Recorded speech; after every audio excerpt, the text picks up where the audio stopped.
Given the recent veto of funding restoration by the governor and recent request for financial assistance, how should the county proceed with the Jurupa Valley situation? Should the county provide financial assistance?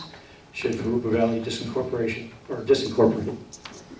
Yeah, not an easy one. We thought we'd get a few easy, slow pitches over the plate. Not to be. Nobody benefits really when a city disincorporates. I mean, the county has had teams. I mean, Desert Hot Spring, I don't like to give away anything, but they were on hard times here some years back. The county sent in a team to try to shorten them up, help them out. It worked. I think we ought to try everything possible. Now, they've been already heavily subsidized, as it were, already. I mean, the county's carrying on their fire services like.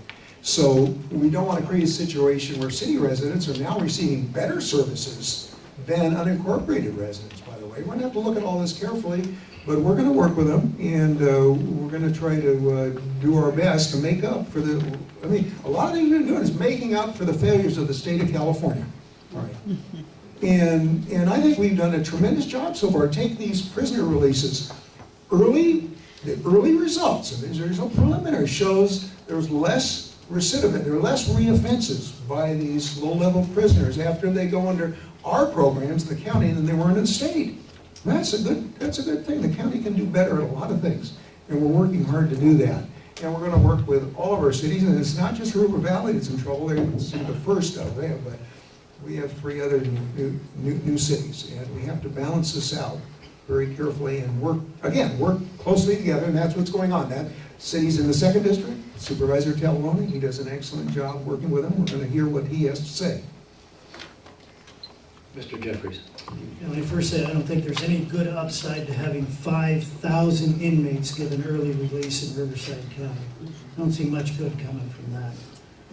With regards to the VLF funding, these were special funds that were earmarked at the very beginning for new cities by the state. We had several cities incorporate under that program: Wildemar, Menifee, Jurupa, and Eastvale. Then the governor pulled the rug out from underneath them with his bill to eliminate those funds. Every year we fought to restore those funds and had those bills killed, except for this last year when we had a bipartisan effort to restore the funding. It got through both houses, the Senate and the Assembly, on a bipartisan effort. Even though it was going to be held in the last few minutes, Assemblymember Miller and myself convinced the Speaker to let it come to the floor for a vote. It passed, and then it went to the governor, and then the Association of Counties, CSAC, which this county is a member of and pays dues to, the Association of Counties led an effort to have the governor veto that bill and kill our cities. And the governor took almost the identical language that the Association of Counties utilized to request the veto, and he put that in his language, and now we're looking at cities that may have to disincorporate. I think that's an outrage. They are using our membership to harm our own cities. Mr. Buster. Well, that bill pitted county's essential revenue stream for dealing with these prisoners in early release that you're complaining about, okay, it would have taken money away from programs like that pitted against the cities, the new cities. So it was a great bill from the standpoint of the state legislature, which didn't have to deal with their own budget problem, and once again evaded responsibility. They could watch the counties and the cities fighting among one another, yeah, pitted one against the other. That's the kind of legislation that's coming out of Sacramento, with a kind of partisan stalemate and lack of understanding of local affairs.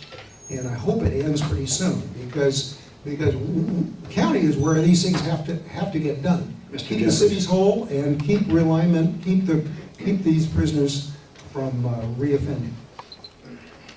Very simply, these were funds that the cities originally possessed and were entitled to under previous laws that they incorporated under.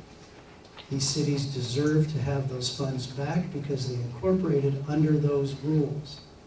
The fact that the governor wanted to change the rules after they incorporated doesn't mean that those cities are wrong to have those funds restored. And that's what we had in a bipartisan fashion, and that's what got pulled out from underneath us, and it was wrong.